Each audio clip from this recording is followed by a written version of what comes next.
I don't know about your experience, but mine has been that Jesus never quite shows up when expected. Just when we can predict the way Jesus will come, he shows up in the poor, the hungry, the prisoner, the naked, the thirsty. He shows up on the road to Emmaus, even along the lake, fishing. And what's most astounding is we believe that the Lord is here present with us today as we gather to celebrate the Eucharist. I like to think that if I had been on that road to Emmaus with the disciples or on the seashore, I would have recognized him. Wouldn't you? We spent many years with him as disciples. However, you notice they did not recognize him. They did not recognize him until they gathered together at the table, telling the story of their life together, sharing their history, sharing their lives, their hopes, their dreams, their sorrows, and their tears. They didn't recognize him until there was the breaking of the bread. And I think that's why Jesus spent so much time sharing meals with his followers. He must have loved food. Absolutely must have loved food.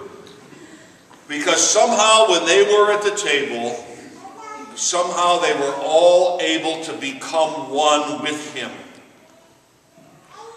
And so that's why it's so important that we gather here today at this table.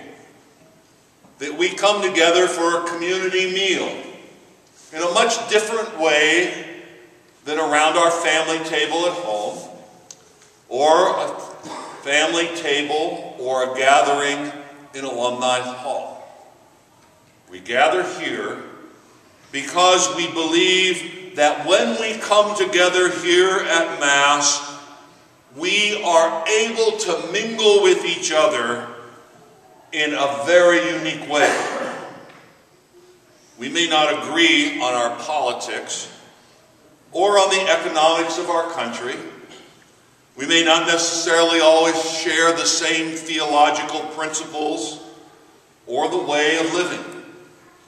But we do come here at this table, the table of the Lord, and we are seated here with each other. So how do I become one with you and you and you? I can only do that when I'm willing to die to myself.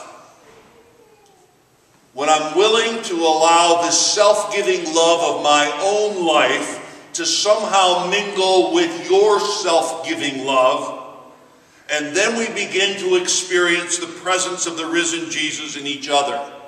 And then our minds will be open and our hearts will be open to recognize that there is something greater here than just ourselves. It is the very presence and the reality of Christ.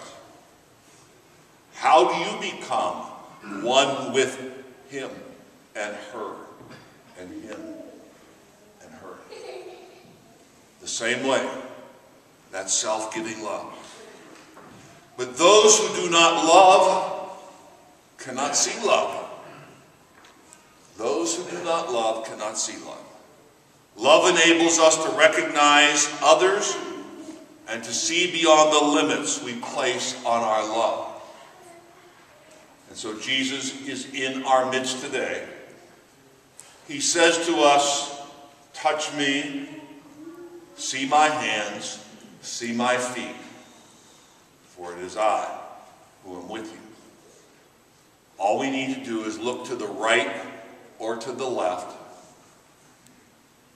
Look to those that you love, and in that love, allow your heart and your mind to be open. You truly will see the risen one among us. God bless you.